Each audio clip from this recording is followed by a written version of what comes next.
Munnar sub collector Sriram Venkitaraman രാഷ്ട്രീയക്കാരുടെ കണ്ണിലെ കരടായി മാറിയത് കയ്യേറ്റക്കാർക്കെതിരെ കർശന നിലപാടുകൾ എടുത്തതോടുകൂടിയാണ്. വമ്പൻ കയ്യേറ്റക്കാർ ഉൾപ്പെടെയുള്ളവരുടെ പട്ടിക തയ്യാറാക്കി ഒഴിപ്പിക്കൽ നടപടികളുമായി മുന്നോട്ടു പോകുന്നതിനിടയിലായിരുന്നു സ്ഥലമാറ്റം.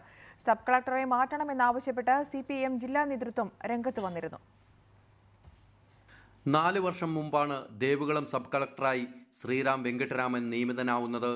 അന്നു മുതൽ തന്നെ കയ്യേറ്റക്കാർക്കെതിരെ കർശന നിലപാടെടുത്തുകൊണ്ട് വ്യത്യസ്തനായി. മൂന്നാറിൽ പാപ്പാത്തിച്ചോലയിൽ കുരിശ് സ്ഥാപിച്ച് നടത്തിയ സ്ഥലത്തെ കയ്യേറ്റം ഒഴിപ്പിച്ചതോടെ രാഷ്ട്രീയ കക്ഷികളുടെയും ഭൂമാഫിയുടെയും കണ്ണിലെ കരടായി മാറുകയായിരുന്നു. മൂന്നാറിലെ CPM പ്രാദേശിക നേതാവിന്റെ കയ്യേറ്റം ഒഴിപ്പിക്കാനെത്തിയ സബ് കളക്ടറെ പ്രവർത്തകർ തടഞ്ഞുവെക്കുകയും അസഭ്യം പറയുകയും ചെയ്തു. എന്നാൽ നിലപാടിൽ ഉറച്ചുനിന്ന് കയ്യേറ്റം ഒഴിപ്പിച്ചതിനു ശേഷമാണ് പിന്മാറിയത്.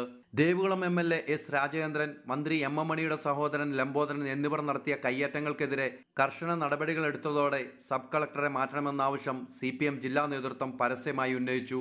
എന്നാൽ CPIയും റവന്യൂ മന്ത്രിയും ശ്രീറാമിന് പിന്തുണയുമായി എത്തി.